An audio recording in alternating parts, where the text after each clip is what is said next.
Hey, what's going on everyone? In this video I'm going to be reviewing the Crinacle and 7Hz 02. It's a dynamic driver IEM. So before we get started, I'm going to quickly show a frequency response.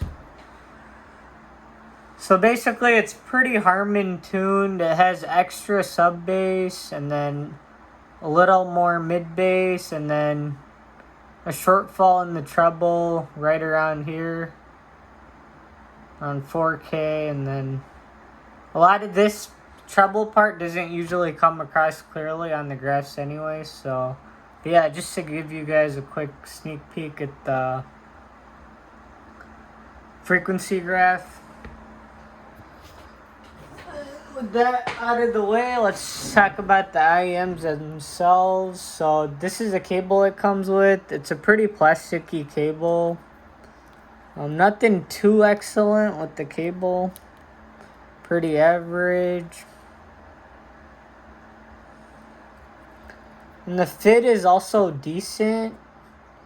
The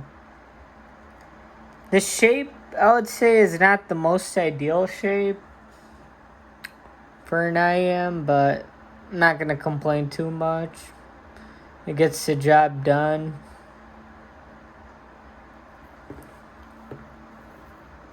So yeah, and then this is a box it comes in.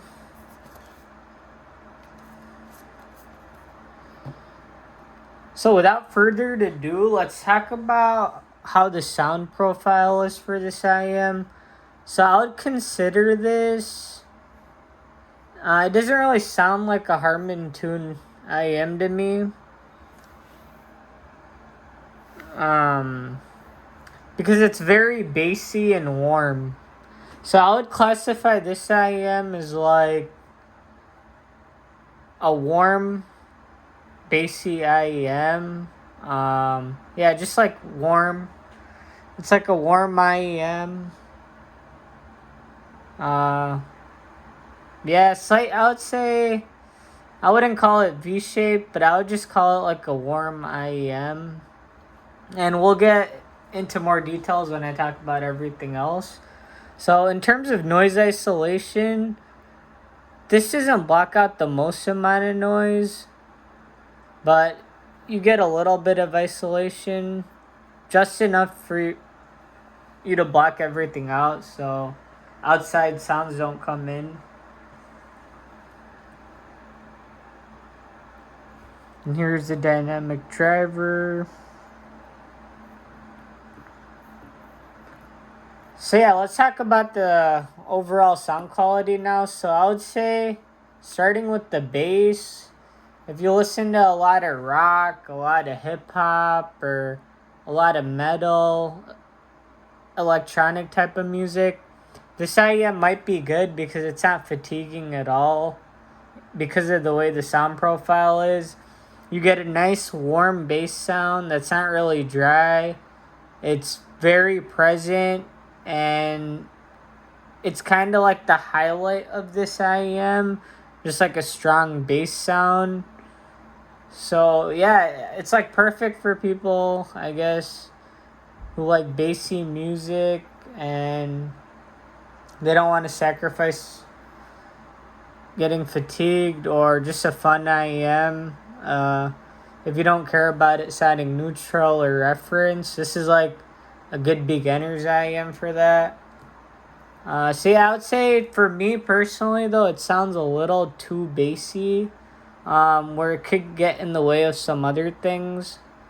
And speaking of what it gets in the way of, let's talk about the mid-range. So vocals sound pretty good on this. They're present, clear, articulate. But because the bass is so elevated, sometimes the voices could sound too warm. Instruments could lack a little bit of air when you're listening to a flute, a mandolin, or even a piano note. It could sound a little bit blurry and lacking definition. Same thing with male and female voices. Sometimes it just could sound a little too warm and just not as convincing to me at times. It could sound almost artificial. But again, it's not a huge deal for this price point. But yeah, if they toned the bass sound a bit and made it a little cleaner, you could fix those issues pretty easily. So yeah, overall, pretty well-bodied mid-range. It's thick, it's full, it's present, it's not thin at all. So yeah, I would say this IM could work for most genres.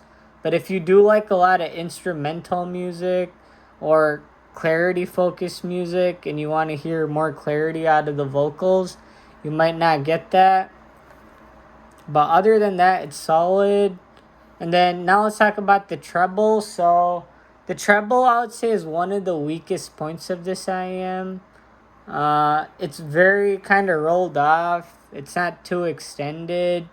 And you do miss out a lot of information above, like, let's say 10K to 12K, like in the air regions. It's just lacking a bit of emphasis. But I think when they tuned this IEM, that was their goal. They wanted to make this a warm, bassy, fun-sounding IEM that caters to the average person. And I think they probably did a decent job of that. This is very popular. A lot of people love these because of the strong bass, smooth treble, decent enough mids where it's not too recessed. It's so full-bodied and forward. So again, that's really good. So for me personally, this isn't my cup of tea.